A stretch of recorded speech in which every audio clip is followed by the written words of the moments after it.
Hi, my name is Farra. Okay, I know what you're thinking. What is romanticizing mental illness? Basically, a mental illness is a condition where there's a disorder in a person's behavior or thinking, while romanticizing mental illness is associating romantic relationship with those people in somehow to cure them.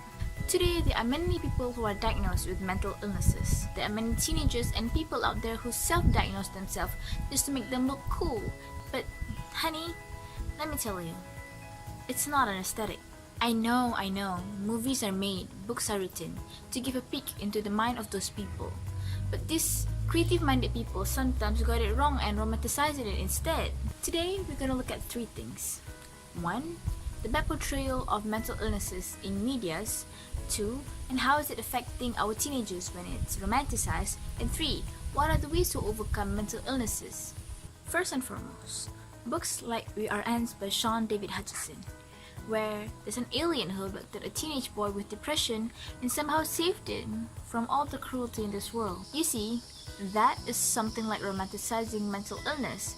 Why? Because you can't really cure depression when alien abducted you. It's not as instant as you might thought it would be. It will take time to get out of the situation. Next, Season 1 of American Horror Story, the story between Tate and Violet, the perfect couple. Or is it? No, it's not. Violet killed herself in the middle of the show. You see, Tate is a person with mental problems, and some pretty girl like Violet can't really save him just because of her looks and her affection towards him. It needs proper therapy sessions. So that, my friend, is romanticizing mental illness at its finest. Oh, and Dr. Phil, the therapy show? That's not romanticizing mental illness. No, that's just wrong. That's not how a therapy session should be. You can record it and share it to the world for everybody to see the flaws of the patients and of the people with illnesses. In a website, the writer said that shows like Dr. Phil tend to make sweeping statements and specify a certain mental illness to a patient. Sometimes patients have more than one mental illnesses, and also these shows like to give quick fixes and short answers for complicated problems like mental health. Lastly, Wattpad and social medias. I am an online reader myself. Sometimes when I go online and read on Wattpad, I just see some triggering stories and books about mental health and suicide. Yeah, I know some books just like to give a peek into what's happening in their life, how they overcome such problems, but some are just fan fictions where the girl is about to jump off a cliff and somehow the hero saved her. Islamic wise, stories like Dr. Phil is wrong because when a person have mental illness, they don't really want to open it up to people and would like to keep it to themselves. The Cash Me Outside girl, she just become different. I mean, still the same, but with money. She didn't really change.